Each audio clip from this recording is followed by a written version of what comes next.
প্রত্যেক রাতে, এমন না যে কোন জীবনে একবার, তিনি প্রত্যেক রাতে এভাবে 1-2 ঘন্টা শুধু আল্লাহর জিকির করে কাটাতেন। আর আমরা তার উম্মত হয়ে আমাদের এই খবর পর্যন্ত নাই।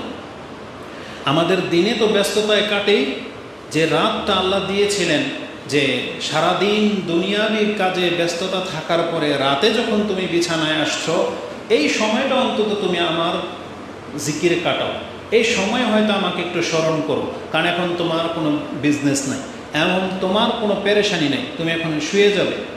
কিন্তু দেখা যাবে যে আমরা সারাদিন এত কাজ নিয়ে বিছানায় যাই যে বিছানায় শুয়েও ওই দুনিয়াবী চিন্তাগুলোই আমাদেরকে পেয়ে বসে। হিসাব নিকাশ আমাদের শেষ হয় না, ওই হিসাব করতে করতে আমাদের ঘুম ভাঙে, ঘুম চোখ লেগে যায়।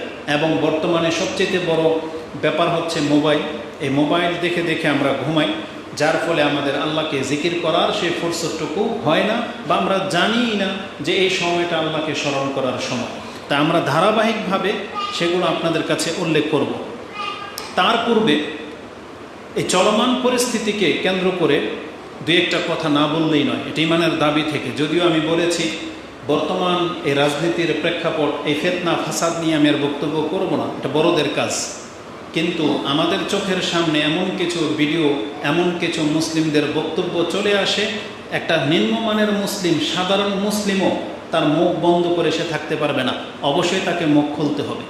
এই তথাকথিত নামধারী ইসলামিক সংগঠনগুলো, এরা ক্ষমতায় আসার জন্য নিজের ইমানকে ভুলে গেছে।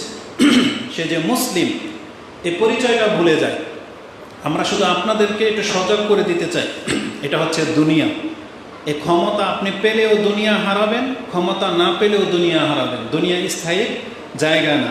কিন্তু এই সামান্য ক্ষমতার জন্য যদি আপনি ইসলাম থেকে মুখ ফিরিয়ে নেন, আল্লাহর ইমানকে যদি বরবাদ করে দেন, যেটা ইমানের সাথে সাংঘর্ষিক, সেই মজলিসে সেই ব্যক্তিদের সাথে গিয়ে যদি বসেন, তাহলে কিয়ামতের মাঠে তো আপনি সারশূন্য হয়ে উঠবেন। এটা মারাত্মক একটা ব্যাপার। দুঃখ লাগে, নামের আগে ইসলাম, ব্যাংক, ইসলামিক ব্যাংক, ইসলামিক জামাত, ইসলামিক সব কিছু সব তাদের, তারা যা করে সব ইসলামিক। মহিলার পাশে বসলেও তারা নাকি ইসলামিক আদব নিয়ে বসে, ওদিকে তাকায় না। তারা পাশে বসা কিন্তু তাকায় না। তো কথা হচ্ছে যে তারা এতটা ইসলাম মানে, নাম শুধু ইসলাম, কিন্তু ভিতরটা পুরো একেবারে মুনাফিকে ভরা। আমরা এখন নাম নিয়ে বলতে দ্বিধা করি না, কারণ তারা আমাদের কিছুই করার ক্ষমতা রাখে না, কারণ আমাদের কল্পনা কল্যাণ কার হাতে। এই পূজা, এটা একটা সাধারণ মুসলমানও জানে যে পুতুল পূজা এটা হচ্ছে শয়তানের ইবাদত। সূরা মরিয়মের মধ্যে ইব্রাহিম আলাইহিস সালামের উক্তি আপনি দেখবেন, তার বাবাকে বলেছিল, ইয়া আবাতি লিমা তা'বুদি শায়তান, হে আমার পিতা, আপনি শয়তানের ইবাদত কেন করেন? ইব্রাহিম আলাইহিস সালামের পিতা কি শয়তানের ইবাদত করত না পুতুলের ইবাদত করত? একটা দেবতা, একটা মূর্তি বানিয়ে সেটাকে ভক্তি করত। কিন্তু আল্লাহ ইব্রাহিম আলাইহিস সালামকে দিয়ে কি বলিয়েছেন? যেটাকে তারা দেবতা মনে করত, আল্লাহ কি বলেছেন? ওটাকে শয়তান। কোরআন বলতেছে এটা হচ্ছে শয়তানের পূজা।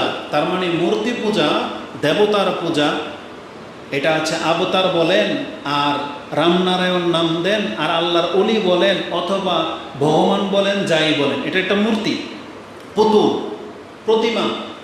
এটাকে আমাদের কোরআন নামকরণ করেছে শয়তানের পূজা। লিমা তা'বুদি শয়তান, আপনি শয়তানের ইবাদত কেন করেন?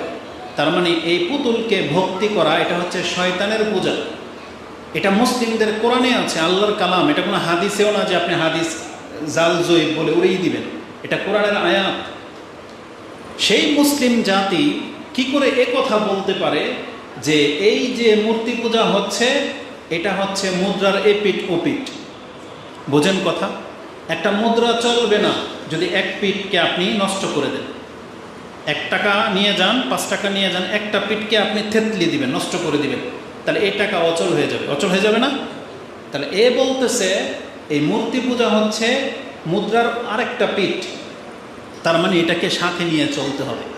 আর ইসলাম কি বলতেছে? যখন কোনো ব্যক্তি নিজেকে মুসলিম বলে দাবি করবে, তাকে বলা হয়েছে লা ইলাহা, প্রথমে তাকে মূর্তি কেন, সব কিছুকে, এমনকি আল্লাহ নিজেও বলতেছেন, মানে আমার প্রতিও প্রথমে বিশ্বাস রাখতে হবে না, মুসলিম হিসাবে তুমি আগে তোমার অন্তরকে খালি করো যে আমি কোনো ব্যক্তির সামনে মাথা নত করব না, মানে নিউট্রাল হয়ে যাও।